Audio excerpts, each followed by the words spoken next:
Kindly subscribe our channel by clicking the red button.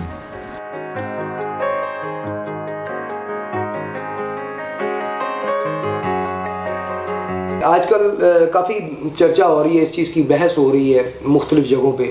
मैं party base पे बिल्कुल नहीं बात करता, क्योंकि हमारा चैनल आज़ाद है और आज़ाद काम करता है, लेकिन क्योंकि सुनने में आ रहा है तो मेरे ज़हन में सवाल आया कि मैं भट्टी साहब से भी करूं।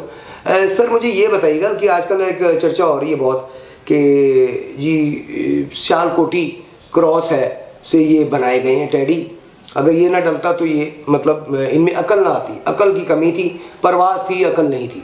तो ये कहाँ तक आपकी नज़र में सच है सर? ये हाँ फैसल साहब के ये तो खैर बिल्कुल बात मुस्तनद नहीं है या बिल्कुल सही नहीं है। इसकी कोई कोई सबूत नहीं। मैं अर्ज़ करता हूँ जी, इसमें कोई ऐसी हकीकत नहीं है, चूँकि मेरा तल्लुक़ खुद कसूर से है। कसूर के कबूतरों के बारे में जो बेहतर आपको बता सकते हैं वो कसूर के लोग ही बता सकते हैं। जी कोई शक नहीं, ऐसा ही है। और इसमें बिल्कुल, या जिस तरह मैं कहूँ कि जी सियालकोट के कबूतर इस तरह बने, ये बने, तो मैं शायद सही नहीं हूँगा, चूँकि जो सियालकोट के जो उसासा इकराम हैं, बहुत काबिल कदर उसासा इकराम जो है, वो उनके बारे में जो आजकल के वहाँ के शौकीन मेरे भाई हैं वो ज़्यादा बेहतर बता सकते हैं। तो इसमें जहाँ तक ताल्लुक़ है ये टेडी ब्रीड का, तो मैंने अर्ज़ किया कि इसकी बुनियाद जो है ये इन दो ब्रीड से रखी गई। ये बताते खुद एक क्रॉस ब्रीड है, और इसमें जो है ये कबूतर कतन, जिस तरह अली वाले आप कह रहे हैं या दूसरे जो सियालकोटी कबूतर है, उनका जो है वो कतन कोई इसमें क्रॉस नहीं है। और ये कबूतर शुरू से ही, यानी मैंने अपने बचपन में भी ये कबूतर जो है ये जब मैंने होश संभाला तो जो है उस ज़माने में भी ये मशहूर था कि ये कुलसरे कलुमे कबूतर हैं, ये सलारे कबूतर हैं। और इनका मुनफरद चीज़ एक ये थी कि वो कबूतर टेडी नहीं है जिसकी नोक जो है वो बासमती चावल जैसी ना। सही। ये आप एक चीज़ नोट कीजिए कि इसमें आप मुझे कोई बताएं, कोई सियालकोटी कबूतर मुझे बता दें कि जिसकी नोक बारीक हो। सॉरी, बासमती चावल से जरा मैं चाहूंगा जरा जी, बासमती जो चावल जो मूंजी होती है, बासमती जो चावल होता है वो लंबा और बारीक होता है। सही। और इसके कलर के बारे में क्या कहें? कलर कोई भी जो भी था, यानी कलर उनके लाल नोके कबूतर थे, इनकी चावल की तरह बारीक और लंबाई बारीक और कदरे लंबी। तो ये कबूतर जो है जी, ये उस जमाने में मशहूर था। तो ये इस हिसाब से आप मुझे कोई कबूतर बता दें सियालकोट का कि जिसकी नोक लंबी और बारीक हो जाए, तो ऐसी कतन कोई बात नहीं है। ये मैं डिनाई नहीं कर रहा कि देखें सियालकोट के कबूतरों की ब्रीड्स की अपनी जगह एक अहमियत है, बहुत अच्छे कबूतर है। मैंने पहले भी पिछले एपिसोड्स में भी अर्ज किया था कि जो चुबुजी क्वार्टर्स में जब मैं ज़ेर तालीम था बड़े भाई साहब के पास, मोहम्मद भट्टी साहब के पास, तो हमारे पास एक जो है वो इसका कह लें कि एक चूहा और ये जो मोतियों वाले कबूतर हैं, इनका एक क्रॉस हमारे पास थी और बहुत अच्छे उड़ते थे। मैंने जेड के कप में उनकी बहुत अच्छी परफॉर्मेंस होती थी, बहुत अच्छे कबूतर थे, यानी वो अपनी जगह बहुत अच्छे हैं, इसमें कोई शक वाली बात नहीं है। लेकिन इसका मतलब ये नहीं है कि कसूर की ब्रीड्स में उनका कोई पर जो है वो शामिल है। आप देखें कि मुझे जहाँ तक याद है कसूर के जितने भी बड़े उसासा इकराम होते थे वो ये सफ़ेद कबूतर या जौसरा कबूतर वो पसंद नहीं करते थे। वो हमेशा रंगदार कबूतर रखते थे, चाहे वो सब्ज़ हो, सब्ज़ चीने हो, कसरे गलुमे हो, झालदार हो, इस टाइप के कबूतर हो, तो ये वो कबूतर वो पसंद करते थे। सफ़ेद या जौसरे कबूतर वो कम रखते थे।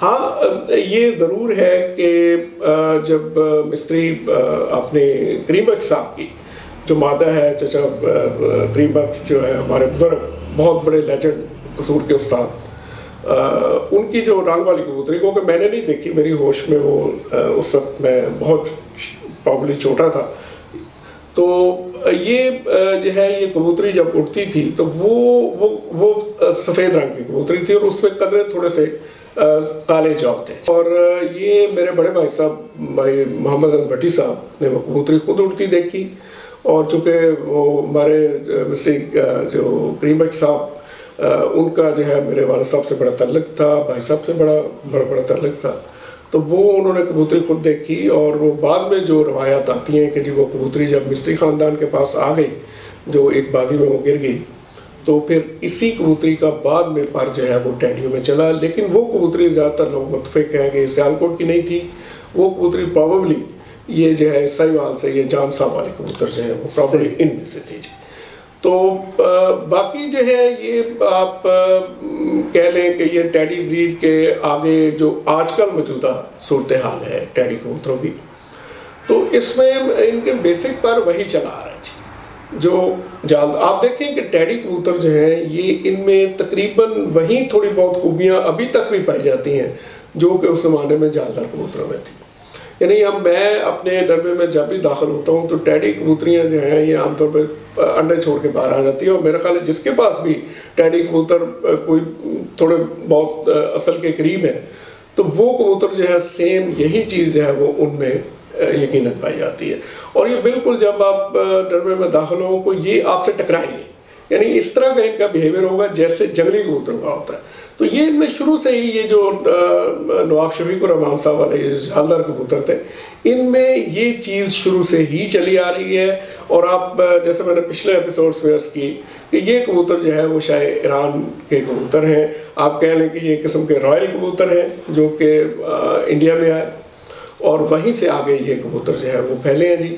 तो टैडी आजकल के जो टैडी कबूतर है आप जो है वो उनकी शक्लें पहले से ज़्यादा खूबसूरत हो गई, और ये यकीनन इनमें दोबारा जो है वो फिरोजपुरी कबूतर दोबारा क्रॉस हुए हैं, चाहे वो किसी शक्ल में हुए हैं। मुख्तलिफ लोगों के पास जो मुख्तलिफ कबूतर आए हैं उन्होंने आगे इनको और ज़्यादा खूबसूरती का टच दिया है। और आप देखें कि इनके जो है वो आंखें पहले से ज़्यादा सफ़ेद नज़र आती हैं। आप लोगों ने और भी बहुत सारे हमारे दोस्तों ने इनकी नोक जो है उससे भी ज़्यादा लंबी कर दी है जी ऐसे, और इनकी आंखों में और ज़्यादा सफ़ेदी आ गई है, इनका जिस्म भी आगे से बहुत अच्छा हो गया है। तो मैं समझता हूँ कि ये कबूतर जब नस्ल दर नस्ल एक असल ब्रीड चलती है तो वो आहिस्ता आहिस्ता वीक होती जाती है, तो इन ब्रीडिंग का आस्पेक्ट जो है उसमें नुमाया होता जाता है।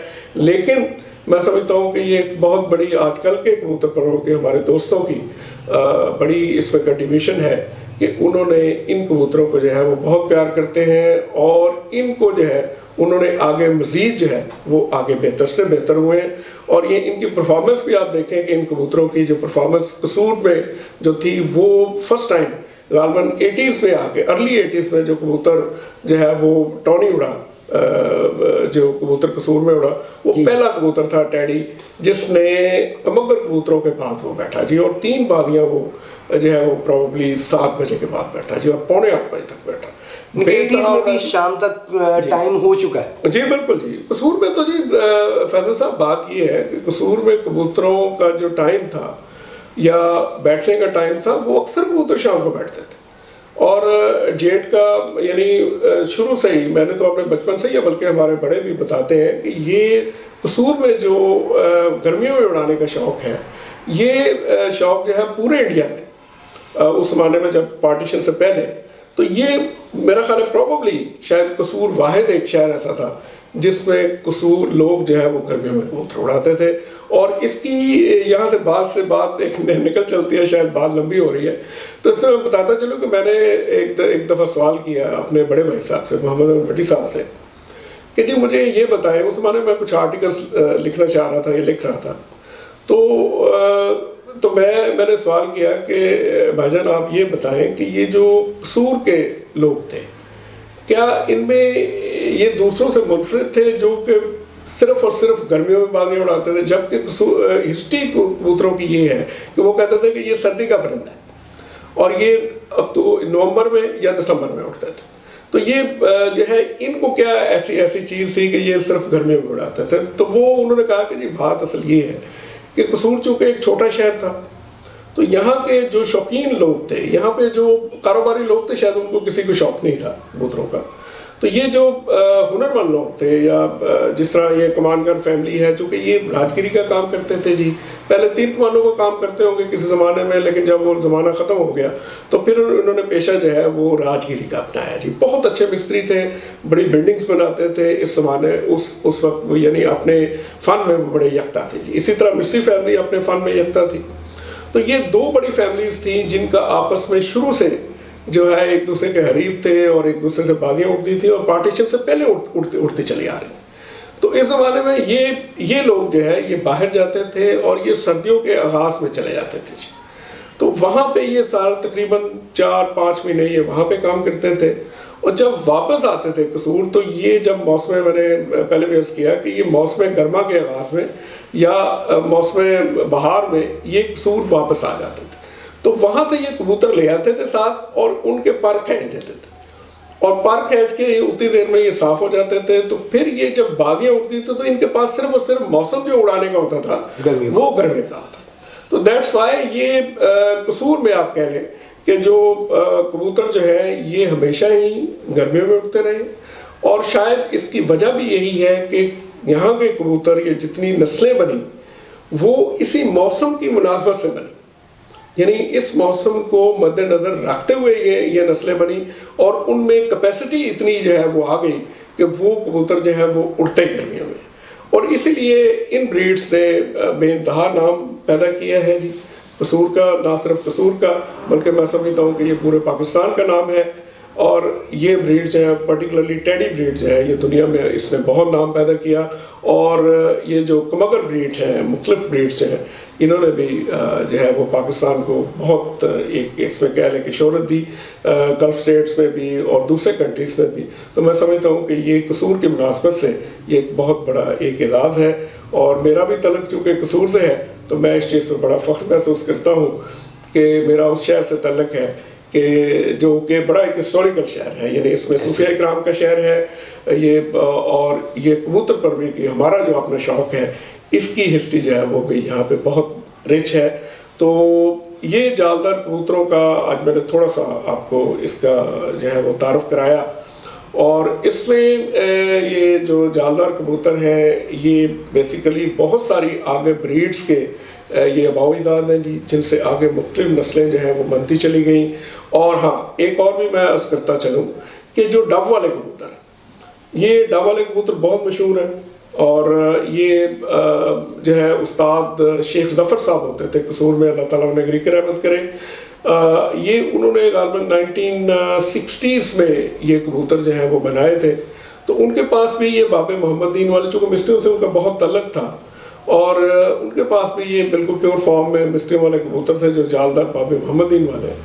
और इन्हीं कबूतरों को आगे उन्होंने फर्स्ट टाइम कसूर में क्रॉस करके ये जो कमगर जालदार कबूतर थे, इन दोनों को जब उन्होंने क्रॉस किया तो उनमें से जो कबूतर बने वो कबूतर जो है उनमें एक थोड़ी सी एक डिफरेंस ये आया कि उनकी जो कमर है या गर्दन के पीछे कमर के ऊपर जो है वो एक सफ़ेद वी का निशान बन गया जी। तो इसी लिहाज से उन्होंने कहा कि जी इस पे तो एक जो है वो डब आ गया है वाइट कलर का। तो इसी मुनासबत से इस ब्रीड का नाम जो है वो डब वाले कबूतर पड़ गया जी। और ये समझे कि ये टैडियों के भी 4 फादर्स हैं जी, जो बाबे मोहम्मद दीन वाले कबूतर हैं, जो अल्लाह गरीक रहमत करे अपने मिस्त्री आपने मियाँ नज़ीर साहब ने जो कबूतर हंस बनाए उनके भी ये 4 फादर्स हैं जी। और ये डब वाले कबूतर जो है इनके भी ये मतलब 4 फादर्स हैं। और इनमें से आगे फिर बाद में उनमें कमगर कबूतर दोबारा क्रॉस हुए। तो जो मौजूदा डब वालों की जो शक्ल है इसमें आप कह लें कि तकरीबन 30 से 40% जो पर है वो अभी तक वो कमगर ये बाबे मोहम्मद दीन वाले जो जालदार कबूतर हैं उनका जो है वो चला आ रहा है। सही नाज़रीन, जैसे कि उस्ताद भट्टी साहब ने, नईम भट्टी साहब ने बताया कि ये सर्दियों में शौक़ होता था। आज भी आप देखें कि इंडिया में आज भी मौसम जब ठंडा होता है तब शौक़ किया जाता है। गर्म मौसम में 11-12 बजे तक बैठ जाते हैं और मैक्सिमम टाइम जो वहाँ पे जो जिस तरह हमारा लास्ट टाइम 8 बजे का रखा जाता है लाहौर में, इस तरह वहाँ पे लास्ट टाइम जो है वो 2 बजे का रखा जाता है। तो वाकई ये बात मानने में आती है क्योंकि अभी भी उस तरह का शौक़ जो है वो पाको हिंद में कहीं कहीं हो रहा है, ख़ासकर इंडिया में। और भट्टी साहब की बातों के में मुझे एक सवाल ज़रूर आया, वो इंशाल्लाह ताला नेक्स्ट एपिसोड में करेंगे कि ये जो जान साहब वाले हैं और सियालकोटी हैं दोनों जॉन से हैं, मिलते जुलती शेप में हैं। तो इनमें फ़र्क हम इनसे ज़रूर पूछेंगे और जो भी ये हमें नॉलेज देंगे वो आप तक पहुँचाएँगे। तो फिलहाल के लिए इतना ही। देखते रहिए पाकिस्तान का सबसे ज़्यादा देखा जाने वाला और सबसे पहला हाई डेफिनेशन चैनल कबूतरबाजी का। और फिलहाल अपने दोस्त अपने होस्ट फैसल मीर को इजाज़त दीजिए। अल्लाह हाफिज़।